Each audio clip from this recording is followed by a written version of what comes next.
Escribir es un arte y el artista es usted y el artista soy yo. Por eso podemos decir con toda seguridad que nosotros somos lo que escribimos. Pero en este momento, por mayor conveniencia del desarrollo de la actividad, de cada una de las fases de involucrarse en el arte de escribir, tenemos necesidad de abrir cuadernos que nos permitan a nosotros hacer memoria de algunos aspectos claves. Uno de ellos, las técnicas de redacción. Escribir es un arte. Cualquier persona podría escribir. Cualquier persona podría en un momento dado desarrollar la actividad que le permita manifestar su sentimiento. Pero hay necesidad de recordar para el ambiente de la escritura mayor el fundamento de las técnicas de redacción. Pasar lo que siento a una hoja en blanco. Plasmar en una hoja en blanco el sentimiento, lo que yo llevo adentro. Una de las claves está entonces en saber qué es lo que quiero. ¿Cuál es el desarrollo de un tema o de un asunto específico? Para poder meterme en el proceso de la técnica, de la tecnología y el desarrollo de la actividad en un lenguaje mayor. Entonces, no es asunto de instrumento y de simple oficio. También hay una necesidad de tener un intelecto claro para desarrollar la actividad. Y hay necesidad también de ese fundamento del ingenio, de la sabiduría, para poderlo llevar a la hoja en blanco y hacer un retrato clave de lo que yo llevo por dentro. Luego escribir se deja manejar. Y ese es un asunto clave. Y es tan clave y tan importante que han nacido institutos que se dedican a cuidar y a mostrar nuevos caminos para el arte de escribir. Uno de ellos, el Instituto Colombiano de Normas Técnicas, que se conoce con la sigla de ICONTEC. Ese cuida todo lo que tiene referencia con la labor académica, técnica y científica. Va creando pautas, estándares para que las cosas se hagan de la mejor calidad posible. Pero además de ICONTEC, tenemos la ISO, un instituto que los psicólogos tuvieron en cuenta y crearon para elaborar algunas pautas que dieran mérito para el desarrollo de las ciencias de la conducta y de las ciencias sociales. Esa pauta fue elaborada o se inició, esas pautas se iniciaron por allá en 1929 por la Asociación Americana de Psicología. Y desde ahí se ha mantenido estableciendo parámetros para que se hagan las cosas bien, fundamentalmente, como decíamos, en la conducta y en las ciencias sociales. La psicología y el desarrollo ambiental de las ciencias sociales. Pero además de la APA, que se conoce con esa sigla APA, está la ISO, que es una organización internacional de normalización. Y su objeto también es crear pautas internacionales para estandarizar el ingenio, la sabiduría y poder en un momento dado crear caminos que nos permitan a nosotros presentar fundamentos académicos, fundamentos técnicos y científicos de la mejor calidad posible.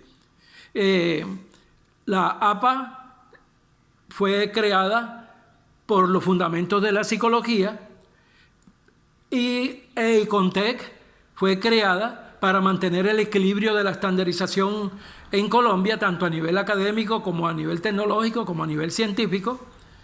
Pero nosotros tenemos la ISO también.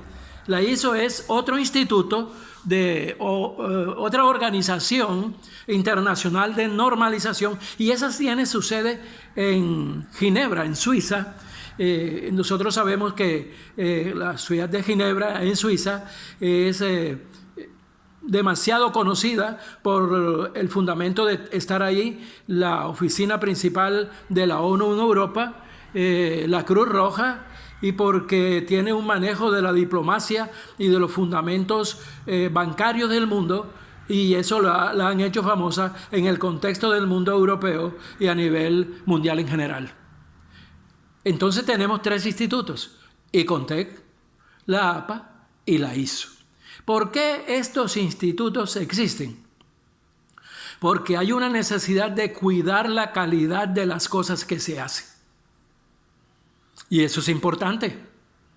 Estandarizar la calidad de las cosas que se hacen, eso es importante.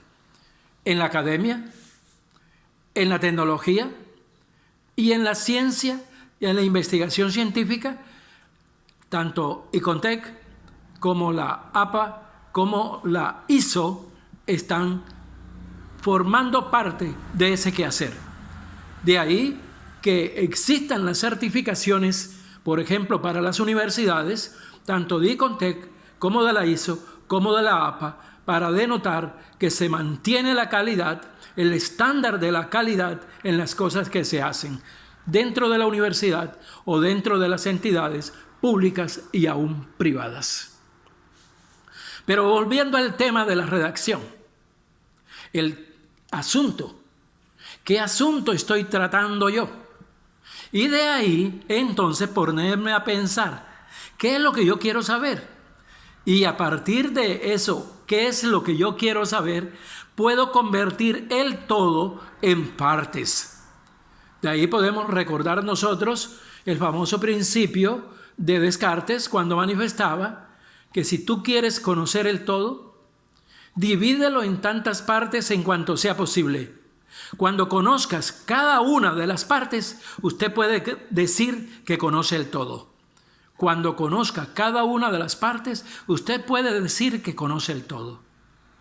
De ahí la importancia de tener la claridad del asunto o del tema fundamental, clave para consultar. Y de la consulta, en ponerme a pensar cuáles serían las fuentes más adecuadas que me ayudarían a mí a desenvolver el todo y a cubrir cada una de las partes.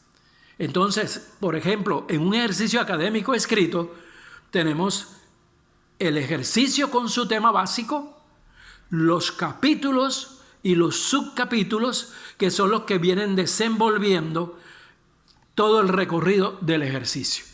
De ahí que existan a los niveles de la redacción enganches para poder ir haciendo coherente el desarrollo de la redacción. Y eso lo hacemos nosotros a través de las palabras, de las frases, de las oraciones y de los párrafos. De ahí que los párrafos tengan, cada quien o cada cosa tiene párrafos con funcionalidad propia. Por ejemplo, cuando usted escribe un título, viene un párrafo de transición que explica ese título. Cuando usted escribe un subtítulo, viene un párrafo funcional que habla de ese subtítulo. Y posteriormente vienen unos párrafos informativos que son los que vienen desenvolviendo el trayecto del contenido de lo que yo quiero saber. Eso es importante. Ahora la pregunta sería, ¿dónde encuentro yo colaboración, ayuda para desarrollar un tema y posteriormente redactar los fundamentos claves del desenvolvimiento de ese tema? En las fuentes. Hay unas fuentes claves. De ahí que nosotros tengamos fuentes directas, el contacto directo, o fuentes indirectas, aquellas que busco en otros lugares y en otros momentos. Dentro de el recorrido de un tema en el ejercicio de la redacción técnica de ese tema, podríamos tener en cuenta la fuente de información directa del testimonio que me da un testigo. Y esa fuente de información nosotros la hemos denominado información testimonial. Pero también yo puedo recurrir a la biblioteca e encontrar en la biblioteca un cúmulo de libros cuyos temas se hayan adelantado al proceso de lo que yo quiero saber. Y esas fuentes son bibliográficas. Biblium significa libro, grafos escrito. De ahí que el libro guía de los cristianos lo llamen Biblia, porque Biblia es el plural de biblium. Biblium significa libro, Biblia significa libros. Por eso es que la guía de los cristianos, la Biblia, se denomina así porque es un conjunto de libros que van dando o desenvolviendo temáticas específicas. Pero, ¿qué otro recurso tengo para encontrar elementos que me ayuden a desenvolver el todo en esas partes básicas que yo quiero saber? Las fuentes archivísticas, los archivos, pueden ser archivos parroquiales o pueden ser archivos de registradurías o pueden ser archivos de notarías, pero que me ayudan a encontrar datos del pasado para yo ir empalmando lo que yo quiero saber. Porque la clave está en la respuesta de lo que yo quiero saber. Y eso lo hallo a través de la consulta. Podríamos decir que consultar es averiguar en fuentes, ya sean físicas o ya sean vivas personas, hallar información para yo abrir ventanas que me permitan mirar de una manera diferente lo que antes se decía o se dice de una sola manera.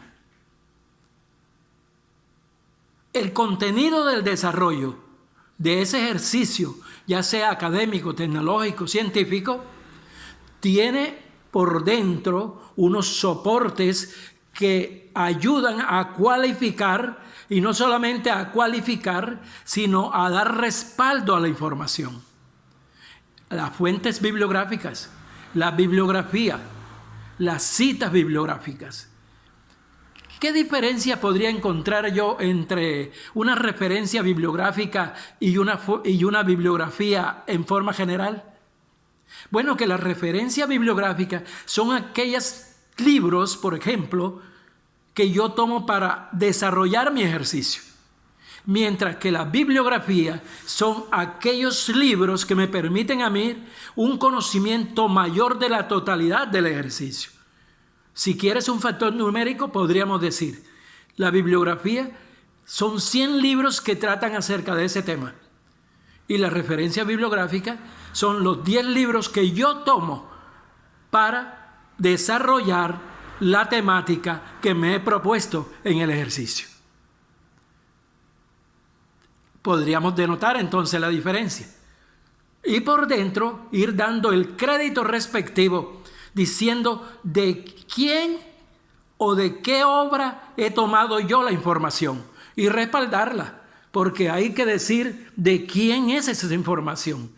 Eso se denomina citas bibliográficas, citas testimoniales o citas archivísticas o documentales. Eso respalda el crédito de lo que yo digo, porque lo importante en lo que yo digo es la veracidad de lo que digo. Y porque cuando digo algo o escribo algo, como en este caso, tengo que respaldar lo que tomo de otros a través de las citas bibliográficas. Eso es lo que da el crédito o el copyright o el respeto del derecho de autor. Y eso es lo que convalida la información. Eso es lo que respalda la información. Eso es lo que le da crédito a la información de la redacción cuando usted elabora un ejercicio académico que le permita tener un conocimiento claro acerca de un tema específico. Luego, escribir es un arte, pero también escribir es meterse en el taller para tratar de dilucidar la mejor manera de hacer nuestra obra de arte de tal forma que quede lo más perfecta posible. Lo más perfecta posible. De ahí la importancia de conseguir todas aquellas cosas que nos permitan a nosotros una secuencia. Y lo que vamos a escribir, lo debemos escribir con claridad y con sencillez. Y cuidar todas aquellas cosas que nos permitan a nosotros una justicia del escritor, una cualidad del escritor, un respeto al escritor, la calidad de lo que dice y la calidad de lo que escribe.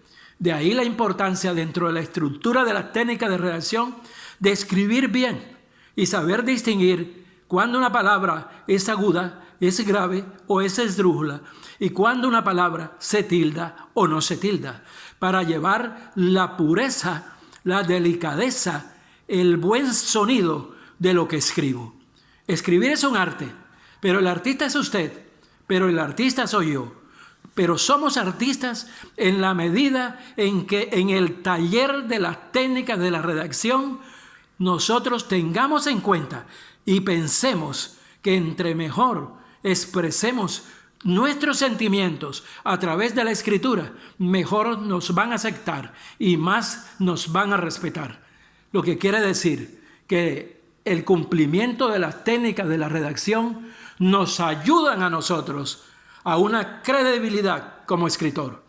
De ahí la delicadeza que el escritor debe tener cuando va a desarrollar y a publicar asuntos que tienen que ver con su manera de ser y su manera de escribir las cosas.